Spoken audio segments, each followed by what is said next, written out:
paz e bem. Agradeço ao grande arquiteto do universo a oportunidade de estarmos juntos, mesmo que virtualmente, para discutirmos filosofia, para discutirmos a grande maçonaria e a sua abrangência no seu estudo filosófico, através do tema da andragogia, essa ciência importante como uma ferramenta para a sobrevivência da maçonaria tradicional em um mundo moderno. Essa secular instituição passou por diferentes civilizações e eras da humanidade. No mundo moderno, passou por variações econômicas, políticas e sociais. E hoje, no nosso tempo, ela precisa, por sobrevivência, se aperfeiçoar, se adaptar, evoluir. A evolução é um sentimento inerente a todo maçom e, portanto, à maçonaria. A andragogia e a reflexão sobre essa ferramenta que trataremos hoje representa um sinal, uma forma de fazermos isso através do estudo adaptado a quem nós estamos iniciando hoje. Entendemos que o resultado final, que é tornar feliz a humanidade pelo amor, pelo aperfeiçoamento dos costumes, pela fraternidade entre todos os homens, esse objetivo final só será alcançado se a base for bem estabelecida, desde a indicação, seleção e iniciação, o conhecimento a fundo de quem nós estamos iniciando e os seus anseios, as suas aptidões, as suas dificuldades e as suas necessidades. O que nós estamos oferecendo a esses aprendizes como ferramentas de estudo, de desenvolvimento, caminhos para que eles possam alcançar os seus objetivos. E ao final, quando nós tivermos terminado os 3 anos de aprendizados simbólicos iniciais, que tipo de mestres nós teremos para voltar as vistas aos novos aprendizes e que agora serão de sua responsabilidade a sua formação pedagógica. Vejamos, a partir de agora, o que a andragogia tem a ver com o ensino maçônico e a sobrevivência da nossa instituição. A nossa instituição se baseia filosoficamente, esotericamente e na prática das suas ações sobre 3 grandes colunas. É bem estabelecido e solidificado em nossos conceitos que a maçonaria se baseia na filosofia, na fraternidade e na caridade. A filosofia resume o nosso estudo, o nosso ensino, o nosso sistema de aprendizado maçônico. A arte de ensinarmos por símbolos, a arte de trazermos da história elementos que dão substância a conceitos filosóficos, a simbologia e a ritualística. Todo esse pacote nós vamos chamar da coluna da filosofia. O que nós conhecemos como fraternidade, que é um braço importante da maçonaria, sobre o qual se sustenta a união fraternal entre todos os seus membros. A fraternidade significa todos estarem unidos por um único juramento, com os mesmos compromissos, com os mesmos deveres, com a mesma retidão maçônica em seus atos.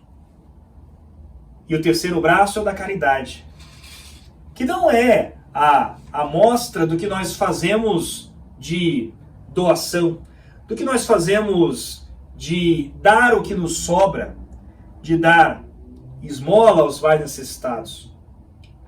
A caridade está na beleza das nossas obras, na mesma beleza do nosso segundo vigilante, na mesma beleza da coluna dos nossos companheiros.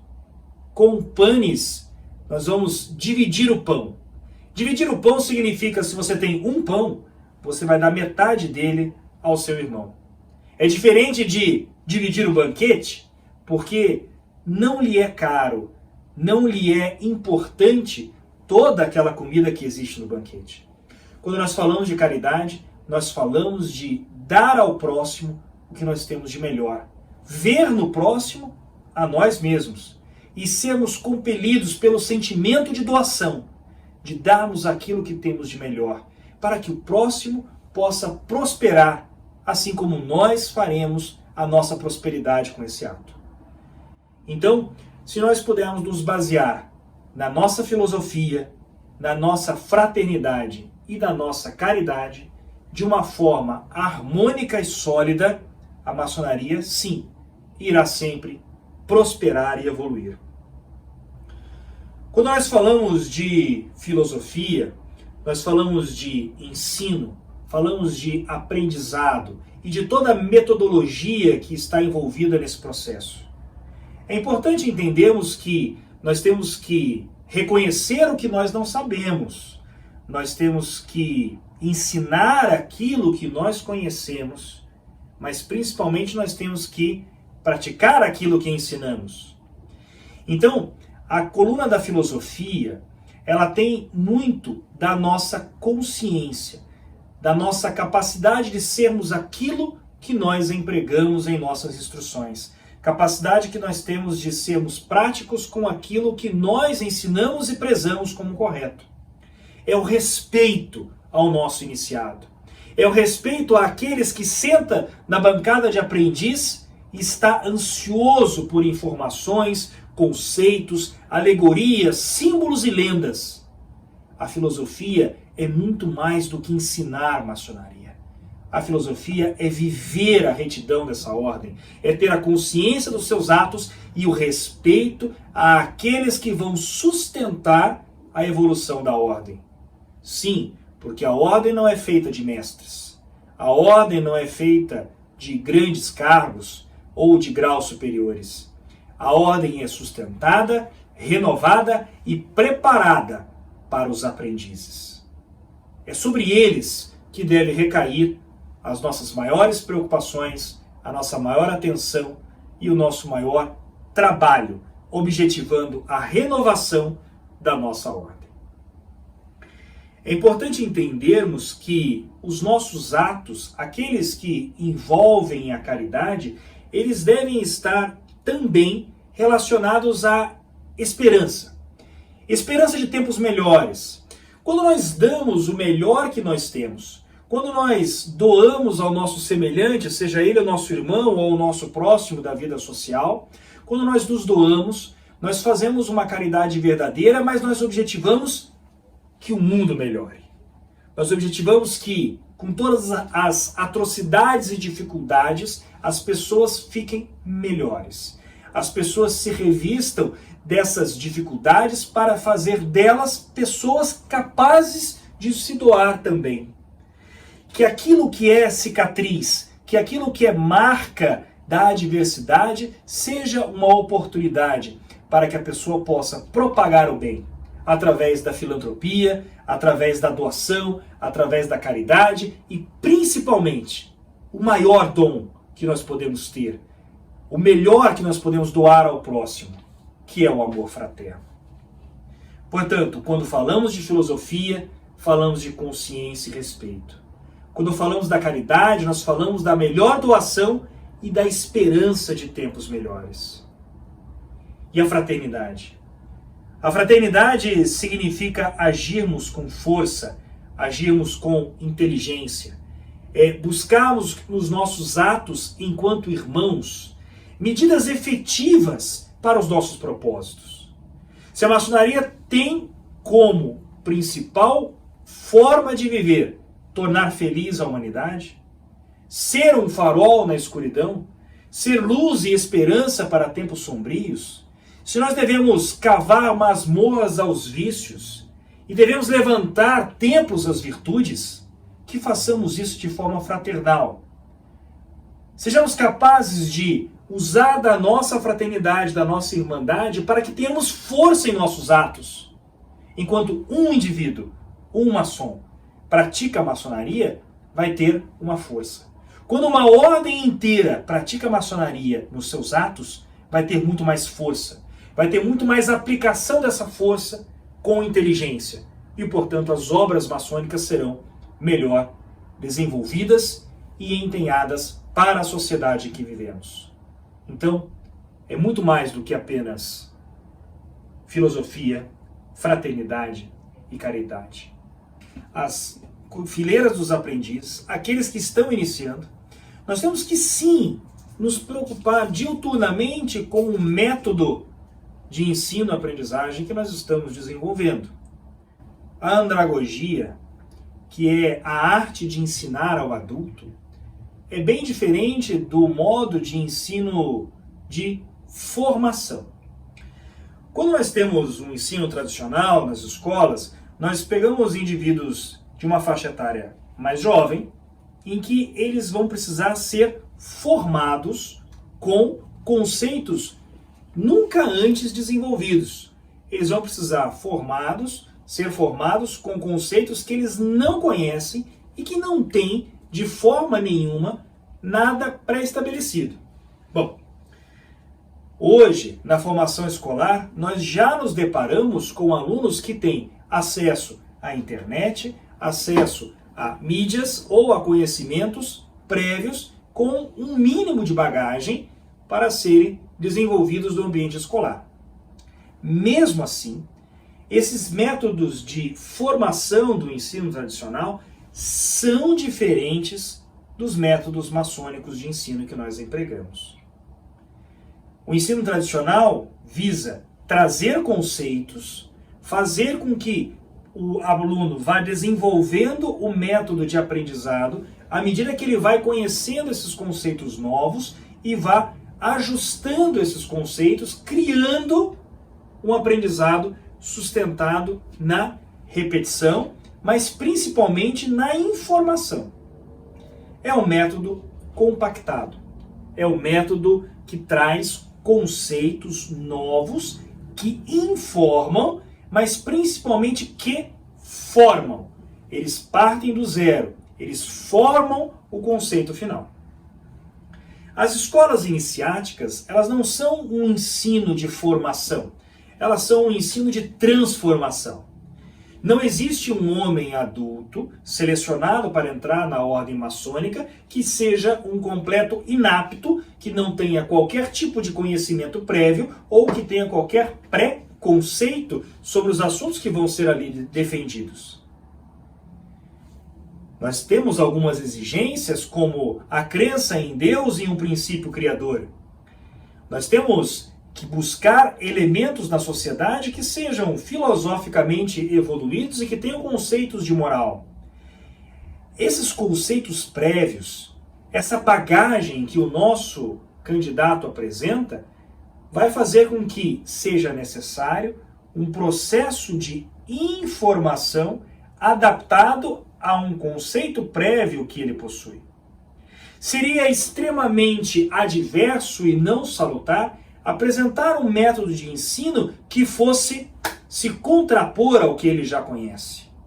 Seria extremamente desnecessário e ineficiente se houvesse um contraste tão grande de informações. Por isso, é importante nós já selecionarmos indivíduos que sejam vocacionados para a filosofia maçônica, para que não tenhamos que desconstruir todos os seus conceitos para construir conceitos novos. O sucesso da andragogia vem na transformação no que se refere ao aprimoramento, naquilo que era bruto, mas que tinha um bom cerne, um bom conteúdo, naquilo que era bom e só precisava ser lapidado, naquilo que tinha potencial para ser grande e que precisava apenas dos caminhos para se desenvolver. A escola iniciática, ela deve ser uma escola de transformação. Nós não desconstruímos para construir tudo de novo. A andragogia visa aprimorar aquilo que já é latente, aquele potencial de ser bom e aquele conceito de moral que já vem com o nosso candidato recém-iniciado. É necessário que, além de uma boa seleção, que nós tenhamos uma harmonia, que nós tenhamos um equilíbrio entre a expectativa e a realidade. O que esse candidato espera obter ao iniciar na maçonaria no que diz respeito ao seu crescimento moral e intelectual? O que ele espera receber de métodos e de ferramentas para o seu aprimoramento? e o que de fato nós estamos oferecendo.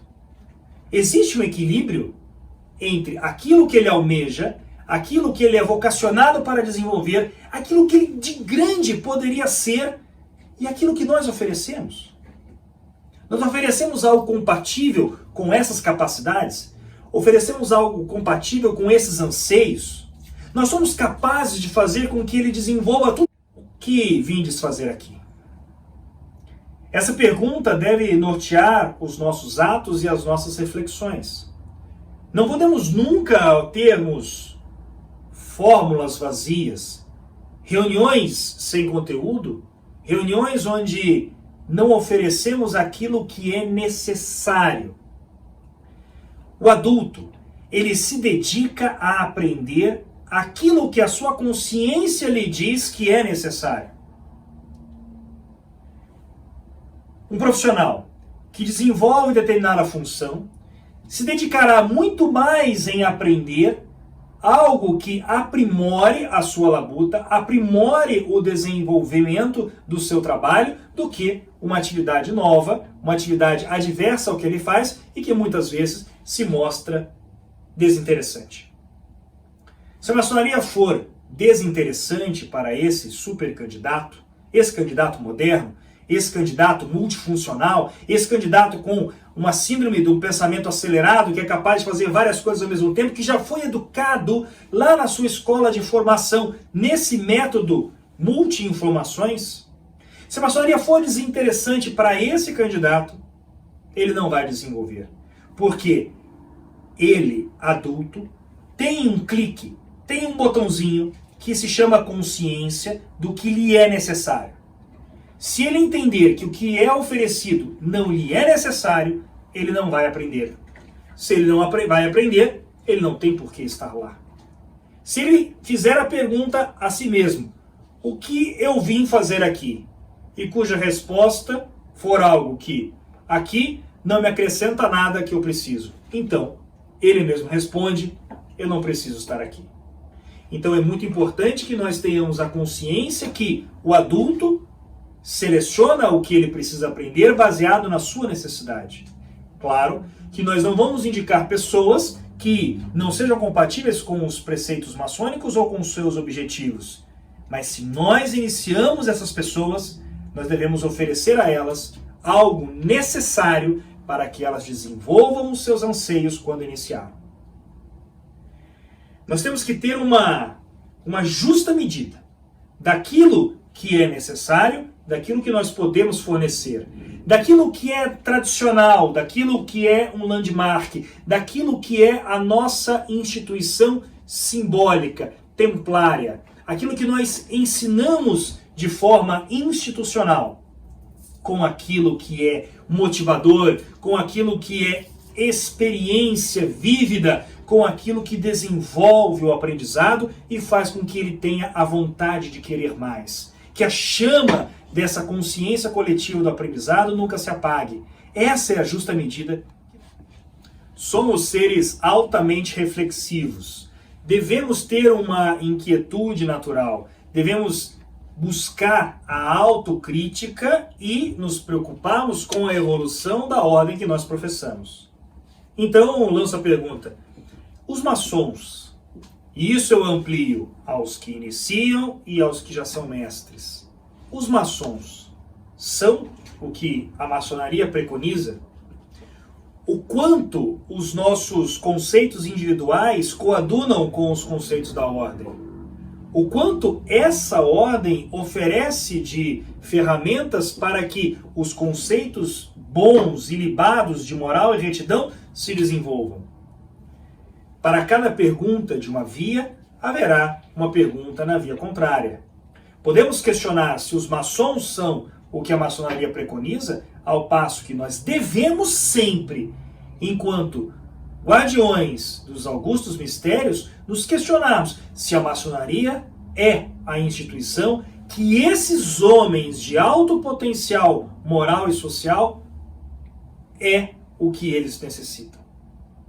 Então, os maçons são o que a maçonaria preconiza e a nossa maçonaria, ela representa o que esses homens necessitam.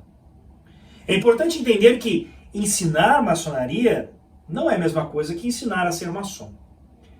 Ser maçom é uma experiência individual, ser maçom é uma experiência única, onde o desbastar da sua própria aspereza, da sua própria pedra bruta, desde a sua iniciação até o momento em que ele encerrar a sua caminhada e for para o Oriente Eterno. Essa caminhada, o ser maçom, é uma caminhada individual. Mas o maçom não precisa ser um autodidata para ter uma caminhada individual. Esse conceito, ora muito defendido, deve ser desfeito. A maçonaria, ela sim deve se preocupar com o método de ensinar. O ensino da maçonaria, visando os pilares da andragogia, vão fazer com que nós tenhamos os maçons melhor preparados para desenvolverem o ser maçom. Desenvolver a capacidade de serem melhores a cada dia, cultuando as virtudes e aniquilando os vícios. Temos que ensinar aos nossos aprendizes, desde cedo, a ensinar. Parece confuso, mas eu vou explicar. Quando nós lemos, nós captamos um pequeno percentual dessa informação no aprendizado. Quando nós ouvimos e lemos, isso aumenta um pouquinho. Quando nós ouvimos, lemos e falamos, vai aumentando. Quando nós discutimos o assunto, vai aumentando também. Quando nós experimentamos, que são as experiências iniciáticas na nossa relação, quando nós experimentamos na prática, há uma grande retenção do conhecimento. Por isso que são tão marcantes as iniciações. A iniciação e todas as cerimônias iniciáticas que tem a maçonaria. Mas nada se compara na retenção do conhecimento que existe em ensinar. Quando você ensina, você é capaz de aprender muito mais do que em qualquer outro método de aprendizado. Quando nós ensinamos a ensinar, significa desde cedo promover ao aprendiz um método onde ele tenha as suas instruções regulamentares, ele tem a sua observância da ritualística e daquilo que é previsto como regulamentar para passar aos seus interstícios. Mas nós ensinamos a eles o academicismo de serem reflexivos, de serem objetivos, de serem capazes de interpretar todos aqueles símbolos com analogias em sua própria vida, no próprio ato de ser maçom. E eles vão sedimentando esse conhecimento ao longo das instruções, por exemplo, através de momentos específicos onde, após a instrução regulamentar, eles apresentam em seu currículo palestras recebidas por mestres de temas correlatos às instruções. Essas palestras substanciam esse conhecimento, sedimentam essa base e é proposto a esses aprendizes desenvolverem temas de trabalhos que sejam vinculados a esse aprendizado, a esse módulo. Mas é como cair de bicicleta. Toda vez que alguém está andando na bicicleta, cai, quando vai se levantar, ele repete o mesmo ritual. Ele pega a bicicleta, levanta, passa por cima do banco, coloca o pé no pedal e volta a pedalar. Então, esse método da repetição ele é importante para o aprendizado. Ele vai minimizar os erros e vai minimizar os danos lá na frente de um aprendizado não sustentado. Então, é importante que nós tenhamos não só a capacidade de ensinar ao adulto, mas que no nosso ensino nós já sejamos capazes de dar substâncias para que esse adulto seja, quando lhe for pedido, capaz também de ensinar. Porque dessa forma ele receberá o conhecimento de uma forma sustentável e ele também devolverá isso com uma gratidão evolutiva, com uma roda viva de manutenção para essa preciosa ordem. Há uma pergunta que nós temos que fazer. Em situações onde todo esse método é apenas teórico e nós não conseguimos aplicar isso na prática e o ensino maçônico O grande ensino maçônico que nós tanto defendemos se resume a ler as instruções. Num dado momento, na terceira instrução de aprendiz, há um vigilante que vai abrir o ritual e vai... E pronto. Está dada a instrução.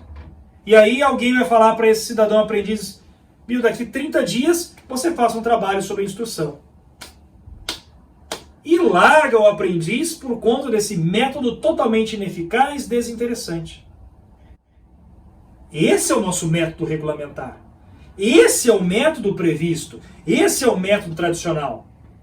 Nós devemos defender as tradições. Nós devemos respeitar os landmarks. Mas nós não podemos nos afundar no comodismo da zona de conforto.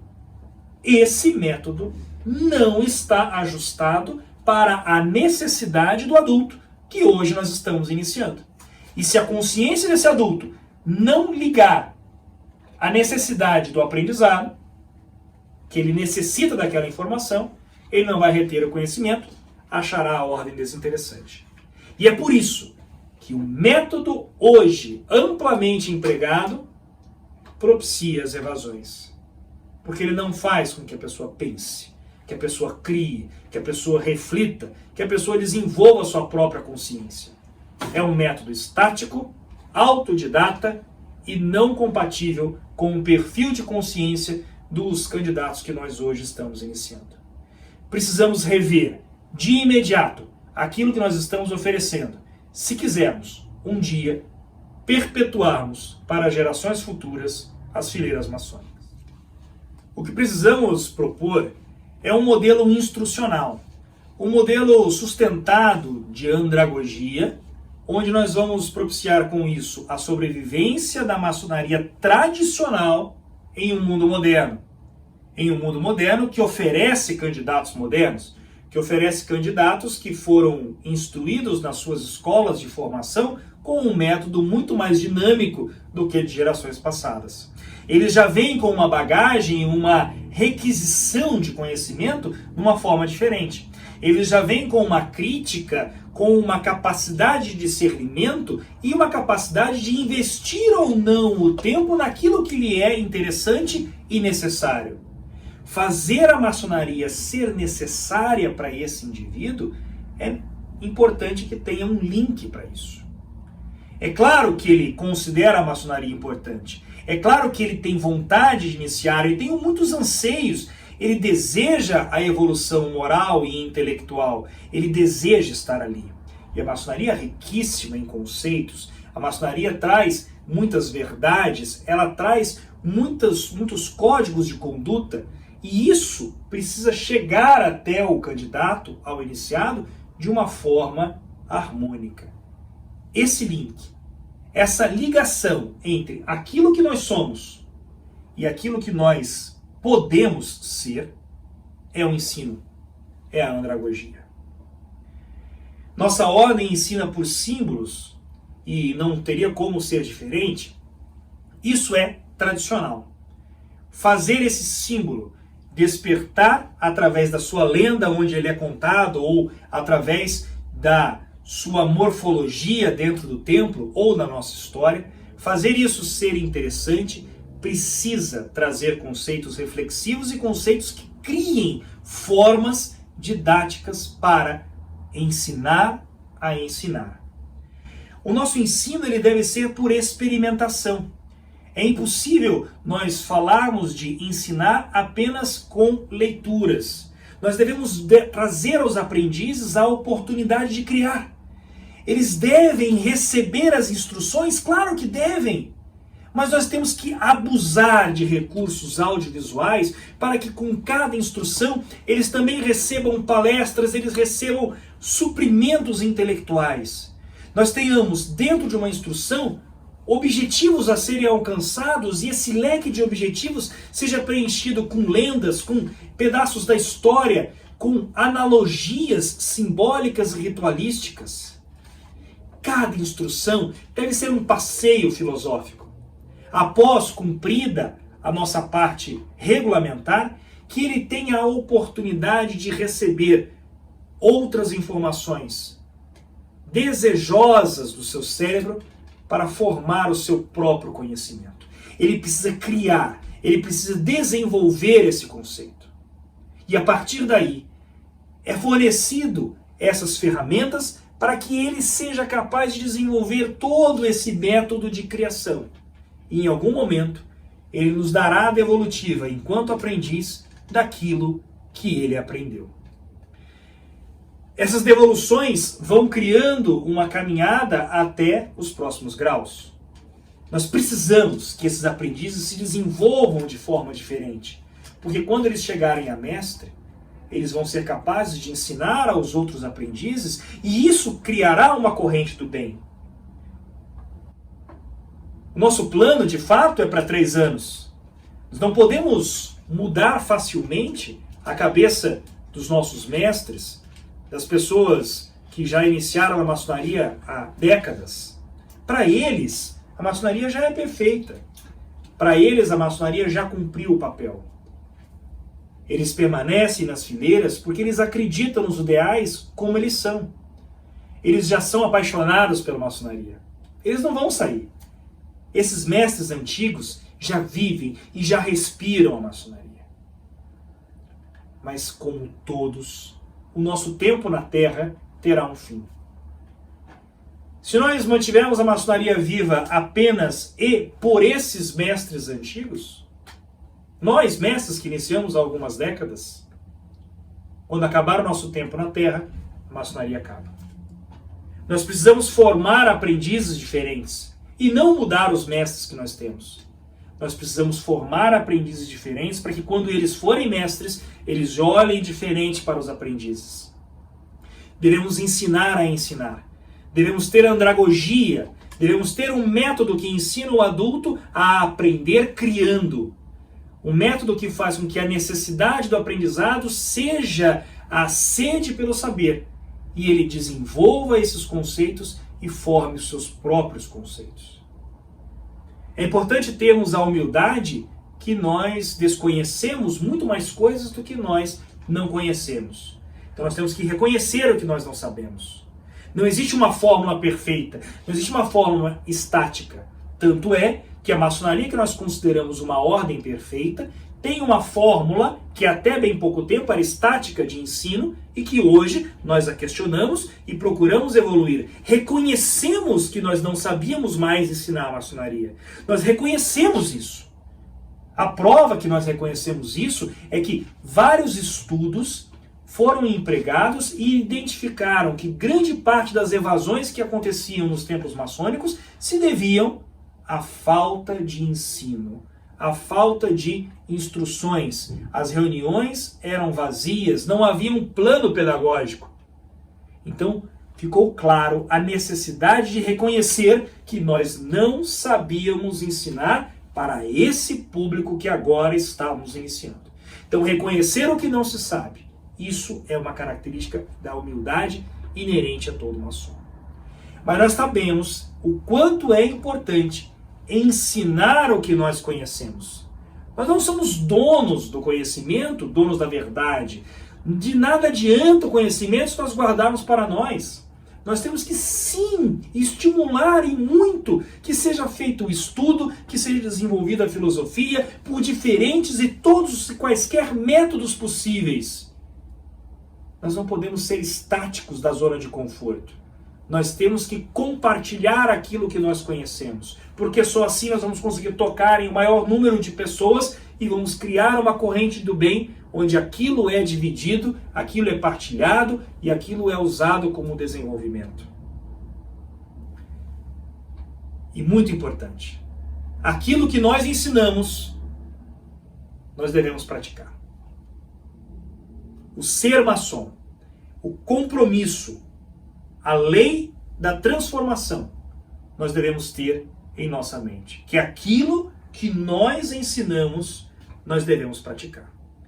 Senão nós iremos cair no mundo da hipocrisia, que anda lado a lado com a magia da vaidade, onde só valem os cargos, os postos, os títulos, o ser por ser.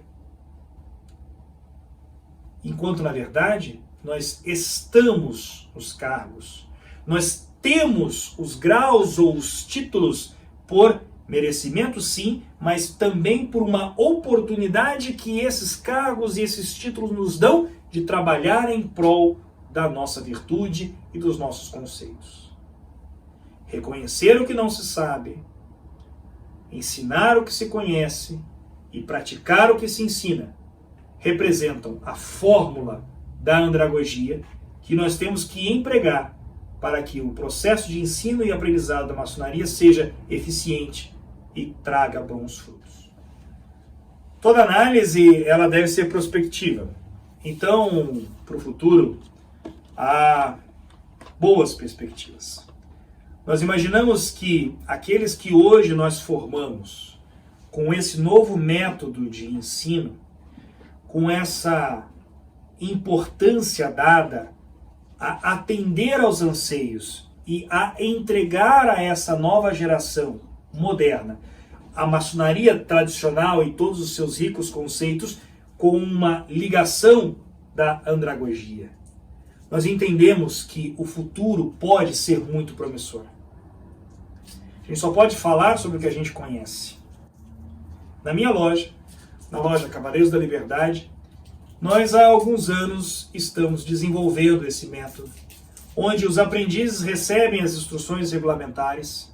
Para todas as instruções, eles recebem palestras de temas correlatos, e onde nessas palestras eles desenvolvem vários objetivos acadêmicos relacionados à instrução em questão. Após algum tempo, eles desenvolvem peças de arquitetura relacionadas a esse módulo do ensino, onde também lhes é oferecido recurso para tal e cobrado objetivos de desenvolvimento. Tal conjunto denota tanto sucesso que esses aprendizes foram capazes de, ao longo das suas todas as instruções, desenvolverem peças de arquitetura de tamanho e nível que puderam ser compilados e publicados em um livro, onde, junto com colaborações de outros mestres, a nossa loja publicou o livro De Aprendiz para Aprendiz, onde são 33 capítulos, onde boa parte deles foram escritos por esses próprios aprendizes que estão vivenciando esse novo método. Não esperamos com isso trazer vaidade a esses aprendizes de que eles são aprendizes melhores. Não esperamos com isso trazer a esses aprendizes a antecipação do conhecimento, até porque nós não somos donos desse conhecimento e ele não é limitado ao que nós conhecemos. Nós queremos trazer a esses aprendizes a responsabilidade intelectual, a responsabilidade do ensino para gerações futuras. Eles entenderem desde a sua formação que era necessário a transformação para que quando eles chegassem a mestres, eles já tivessem vivenciado a experiência. Aquilo que nós falamos já nessa palestra, onde aquilo que você vivencia na prática retém muito do conhecimento. Aquilo que você pratica ensinando retém muito do conhecimento. Aquilo que você pratica discutindo ideias também retém muito do conhecimento. Então, esta escola iniciática, essa andragogia bem empregada, essa escola de transformação, daqui a alguns anos, formará mestres voltados a esse novo método. Ao método moderno, sim, mas que permitirá a sobrevivência da maçonaria milenar, da maçonaria tradicional. A ordem, sim, é perfeita. Os anseios e expectativas do homem moderno que procura a nossa instituição também são puras e nobres. O que nós pretendemos oferecer é um método que linke a expectativa e a realidade, respeitando as tradições e desenvolvendo um fervoroso sentimento de conhecimento, de transformação, voltado a todo o nosso método templário e simbólico, respeitando a ritualística e nossas tradições, mas fazendo deste homem moderno um apaixonado pelo ser maçom, que certamente dará a devolutiva à sociedade daquilo que nós pretendemos dele e daquilo que a sociedade muito necessita. Agradeço imensamente a oportunidade de estarmos juntos, mesmo que virtualmente. Que sejamos capazes sempre de termos a humildade de reconhecer que precisamos de ajustes em nossas condutas. Que tenhamos sempre em vista o nosso objetivo final. Que sejamos todos abençoados em nossa fraternidade pelo grande arquiteto do universo. Muito obrigado a todos.